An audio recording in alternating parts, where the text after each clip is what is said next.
आमीन या रब्बल आलमीन। अज़ीज़ान, हम आखिरी टॉपिक में आजकल अहकाम के लगे हुए हैं।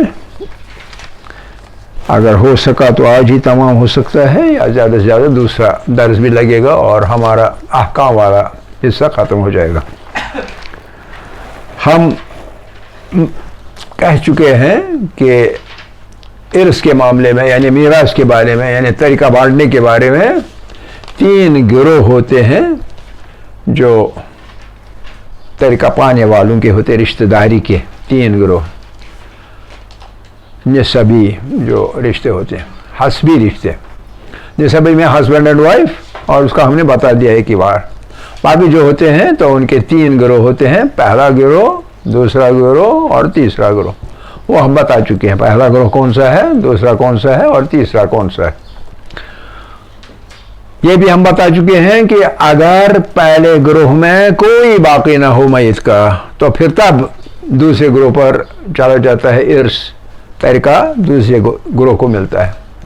अगर एक भी आदमी पहले गिरोह का जिंदा है तो वो तरीका ले लेगा, और तीसरा गिरोह तब तरीका लेगा जबकि पहले गिरोह में से भी कोई नहीं होगा, दूसरे गिरोह में से भी कोई बाकी ना होगा मैयत के। बाकी मादा पसमानदगान में से सिर्फ तीसरे गिरोह के लोग होंगे, तो तब तीसरे गिरोह के लोग तरीका लेंगे। तो ये सब चीज़ नज़र में रख के पता चलता है कि दूसरे गिरोह और तीसरे गिरोह के तरीका पाने के कवायद बहुत कम इस्तेमाल होते हैं, शाज़ व नादिर।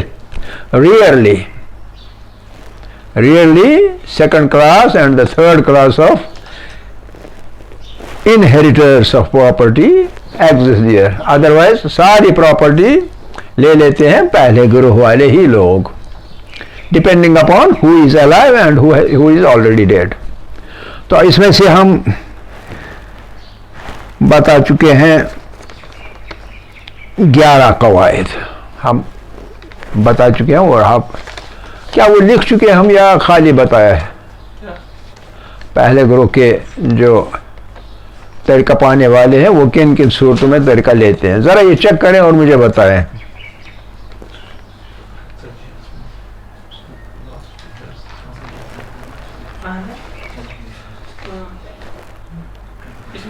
दर्स नंबर 140 देखें, क्या उसमें हमने कुछ लिखा है या नहीं?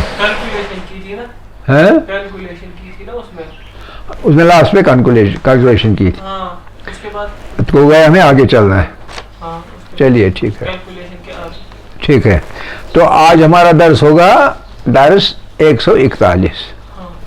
दर्स 141 में 11 के बाद 12वां कायदा, 12वां हिस्सा, और वो ये है कि अगर सिर्फ बाप और बेटे, बेटियां या माँ और बेटे या बेटियां हों तो फिर क्या होगा।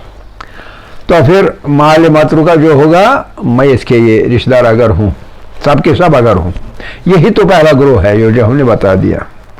तो माल मातृका, मातृका यानी जो छोड़ी गई मीरास, उस मीरास के क्या होगा, 6 हिस्से किए जाएंगे, 6 पार्ट्स, 6 हिस्सों में तकसीम होगा माले मातृका। चाहे जिन्स ले ले कोई, चाहे पैसा ले ले, दोनों सूत्र में कोई फर्क नहीं पड़ता। तो 6 हिस्सों में से एक हिस्सा बाप को जाएगा या माँ को, बाप हो जिंदा बाप को, माँ जिंदा हो माँ को। अगर दोनों जिंदा हो तो 12वां हिस्सा एक को, 12वां हिस्सा दूसरे को, 6ठा हिस्सा इन दो को। दोनों जिंदा हो तो 2 को, एक ही जिंदा हो तो उसे एक को, 6 हिस्सा, 6ठा हिस्सा मिल जाएगा। बाकी 5 हिस्से जो है वो बेटों और बेटियों में इस तरह तकसीम होगा कि हर लड़के को एक बेटी का दुगना मिल जाए। ये वही कायदा है, ले ज़करे मिसलो हज़्ज़िल उनसायैन, जो कुरान में बताया गया है। ये जब तरीका बांटो तो उस वक्त ले ज़करे जो मुज़क्कर होगा उसके लिए क्या होगा, मिसलो बराबर, हज़्ज़िल उनसायैन दो बेटियों के बराबर। यानी एक बेटी को जो मिलेगा वो एक भाई के हिस्से का निस्फ, और 2 बेटियों को मिलेगा वो एक भाई का, एक बेटे का बराबर। यानी हाफ बेटी को और फुल एक बेटे को, इस तरह से ये बांटी जाएगी। 5 हिस्से बाकी जो बच जाएंगे वो बेटों और बेटियों में तकसीम हो जाएंगे। ठीक है, लेकिन कायदा यही है कि नर हो यानी मुज़क्कर हो तो उसको दुगना, और अगर मोनस हो तो उसे सिर्फ एक गुना और दुगना। ठीक है कि नहीं? अच्छा, ये है नंबर 12। अगर हो सका तो लिखेंगे भी। फिर 13, अगर सिर्फ बाप, अब माँ नहीं है, सिर्फ बाप है और एक बेटा, या माँ है और एक बेटा वारिस हो, बाप और एक बेटा या माँ और एक बेटा, उस सूरत में क्या होगा, फिर वही माल के 6 हिस्से किए जाएंगे जैसे 12वें कायदे में किया गया था। 6 हिस्से किए जाएंगे जिनमें से अब एक हिस्सा बाप को या माँ को, दो में से जो कोई भी है। 5 हिस्से जो हैं, अब एक ही बेटा है वारिसों में, माँ या बाप को छोड़कर सिर्फ एक बेटा है, तो वो 5 हिस्सा लेगा। 5 हिस्से, 5 के 5 हिस्से एक बेटे को मिलेंगे। समझ गई ना बात? क्योंकि माँ और बाप के लिए, या माँ और या बाप के लिए 6ठा हिस्सा मुशख्खस है, बाकी 5 हिस्से हैं बेटों और बेटियों के। अगर एक ही बेटी हो तो सबके सब हिस्से उससे के 5 हिस्से, एक ही बेटा हो तो 5 हिस्से। इस कायदे में बेटों की बात हो रही, लिहाजा 5 के 5 हिस्से उस एक बेटे को मिलेंगे। 6ठा हिस्सा माँ अगर जिंदा है उसको, और अगर बाप जिंदा है तो उसको। खत्म हो गया। ठीक है कि नहीं? माली मातृका इस तरह से तकसीम किया जाएगा। उसके बाद अगर बाप और एक बेटी, उधर बेटा था, यहाँ बाप और एक बेटी या माँ और एक बेटी, यानी बेटी और उधर माँ या बाप, बेटा नहीं, उस सूरत में तरीके के अब बदल जाएगा प्रोपोर्शन, क्योंकि बेटों के सिलसिले में था 5:1 था ना। यहाँ ऐसा नहीं है, यहाँ तरीके के सिर्फ 4 हिस्से किए जाएंगे, 4 हिस्से, और 4 हिस्से में से एक हिस्सा बाप या माँ का, 2 में से जो भी है, और बाकी 3 हिस्से रह गए।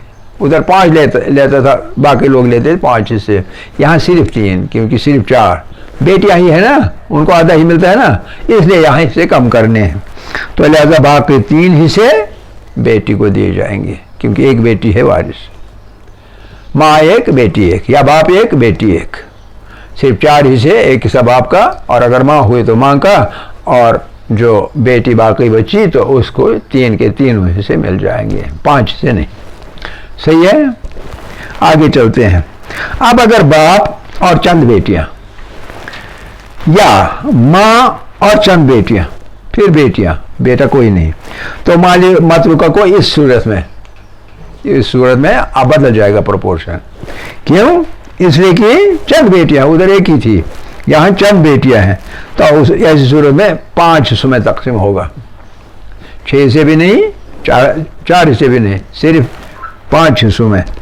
तो उन 5 हिस्सों में एक हिस्सा बाप या माँ को, और बाकी जो 4 हिस्से हैं बेटे हैं, अब जमा में बेटे, तो बेटों में बराबर बराबर तकसीम होगा। ये मुख्तलिफ सूरतें बना के ये कवायद बनाए गए हैं। इनमें से कोई ना कोई एक सूरत होगी, कोई नई सूरत सोचने की ज़रूरत नहीं होगी। ये सब पॉसिबल जो है इस सिलसिले में ऑप्शंस, सभी पॉसिबल ऑप्शंस इन कवायद में मौजूद हैं। इसे बाहर कुछ हो नहीं सकता।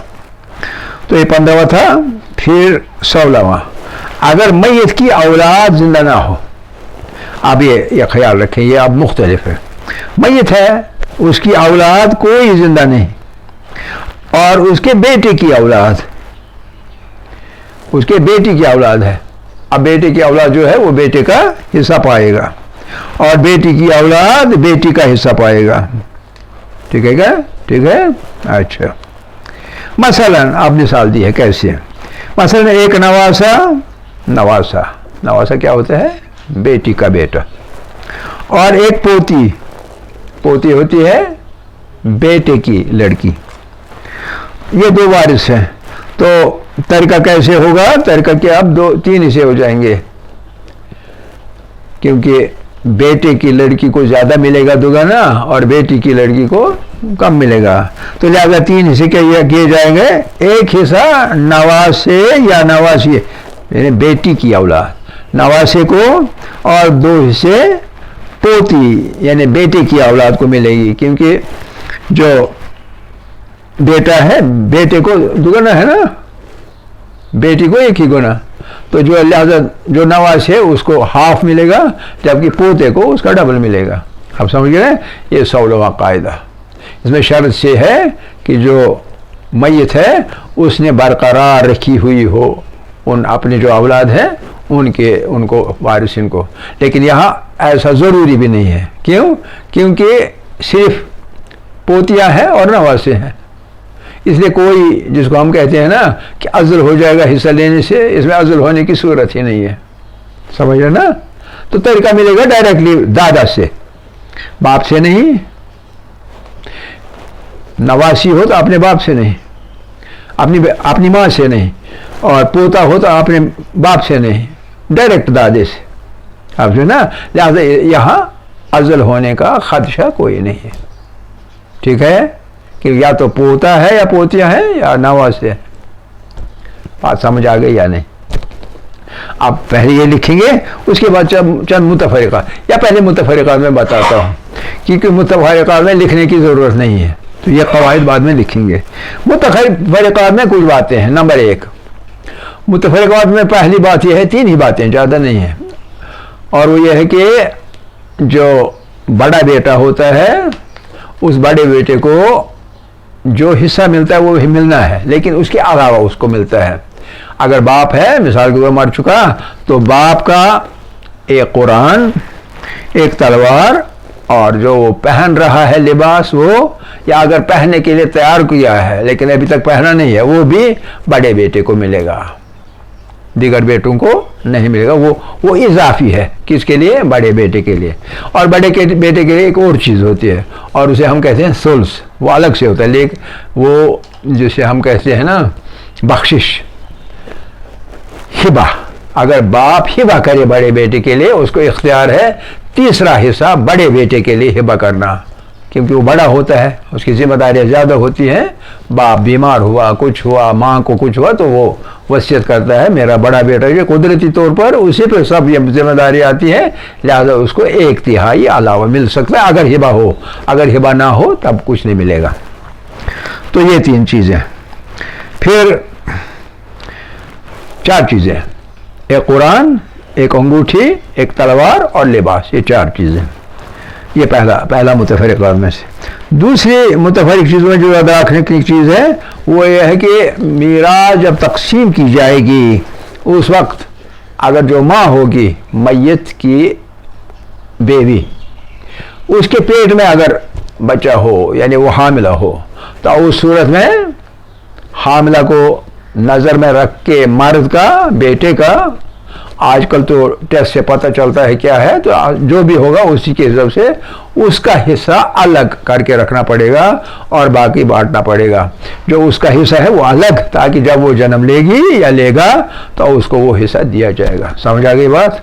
यानी कोई शख्स ऐसा नहीं होगा औलाद में से जो कि जिसके साथ नाइंसाफ़ी होगी। ये दूसरा मुतफरिक।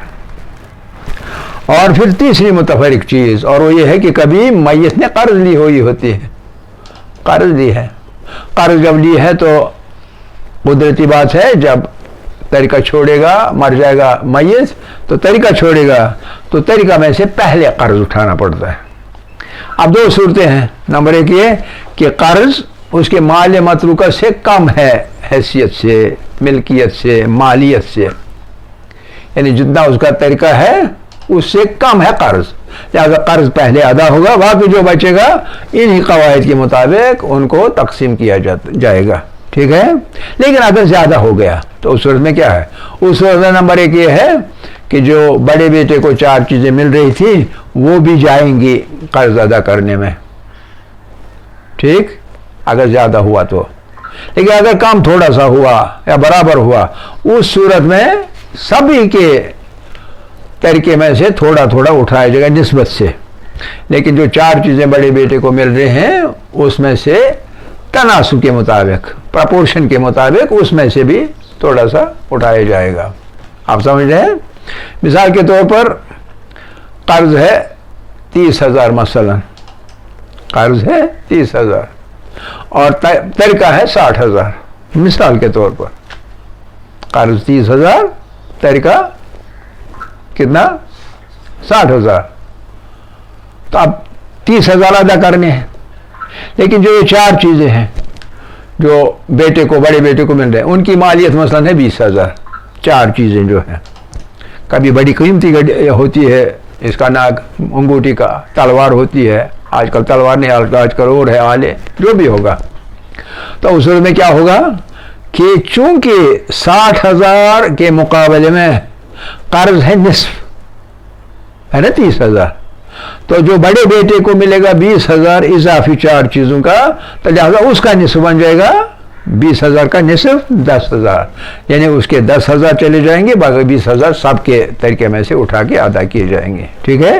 ये 3 मुतफरिकात है, ये अलग से याद रहने चाहिए। और ये बात भी रहनी चाहिए कि चाहिए कुरान की आयत का वो टुकड़ा, वो हिस्सा, कि जब भी तरीका बांटा जाएगा मर्दों और औरतों के दरमियान, ज़कूर और उनास के दरमियान, यानी औलाद नरीना और औलाद क्या कहते हैं मोनस, तो उनमें वही कायदा है, ले ज़करे मिसलो हज़िल उनसयैन, बेटे का दुगना, बेटी का उसका निस्फ। ठीक, ये आम कायदा है।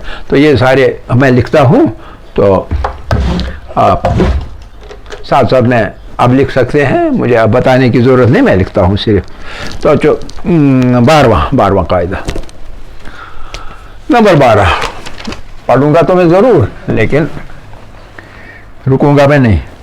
अगर सिर्फ बाप और सिर्फ लिखें, बातें न करें, बेटे या बेटियां, या एक हिस्सा ये, या दूसरा माँ या माँ और बेटे बेटियां हूँ यानी वारिस हूँ।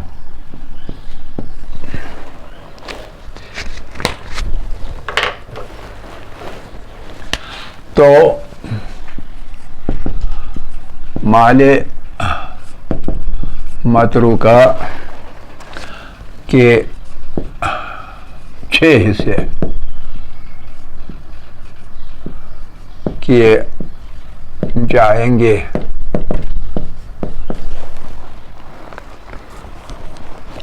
जिनमें से जिनमें से एक हिस्सा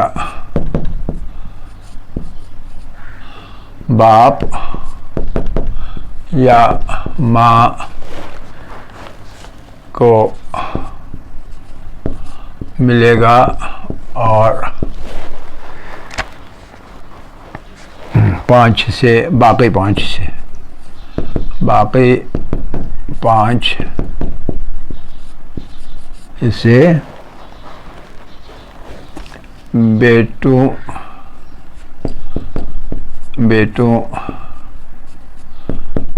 बेटियों में ऐसे तकसीम किए जाएंगे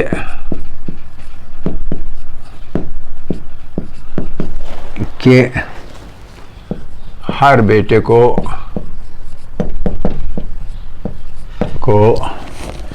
बेटी का दुगना मिल जाएगा,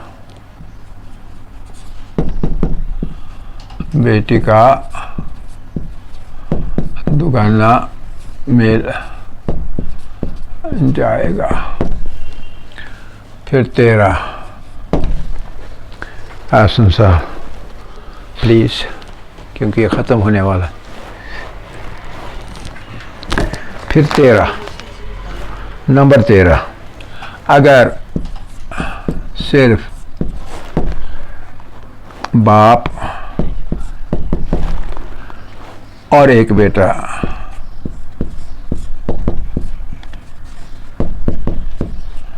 और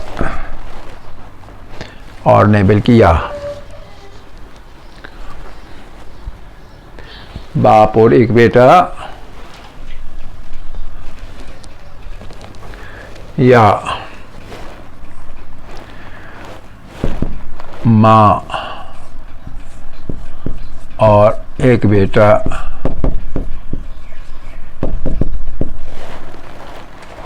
वारिस हों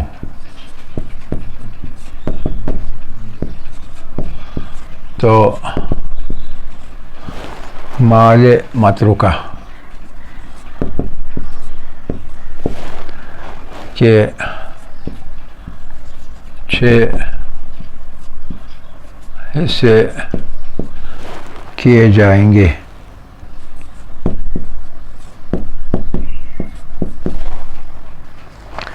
जिनमें से एक हिस्सा बाप या माँ को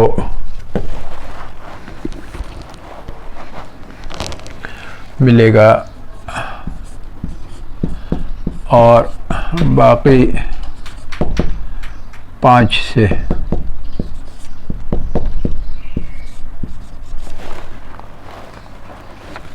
बेटे को मिलेंगे। हो गया। ये एक भी खत्म हो गया। हाय, अब क्या बनेगा? और इतना ही लिखेंगे। ये इसमें आ गई कुछ भी नहीं है, और इतना ही हैं? फिर इतना ही लिखेंगे। और तो अभी 5 मिनट हैं, अब चले देखते हैं कितना पत्ते बाकी 10 का क्या था। मसला देखने वो लिखे नहीं है, आपने कहा कि लिखे। पढ़ा है लेकिन पढ़ा है अभी क्यों नहीं बताया? कोई बात नहीं, अगले दर्स में होगा। तो इसलिए हमारे पास इंक भी नहीं है, ख़त्म हो गई, टाइम भी ख़त्म हो गया। तो ये अपनी जगह ये 2 रखें तो सब का सब अगले दर्स में पड़ जाएगा। तो बाकी रहेगा। तो आज के लिए बस इतना। वल्हम्दुलिल्लाह अव्वलन व आखिरन व ज़ाहिरन व बातिनन।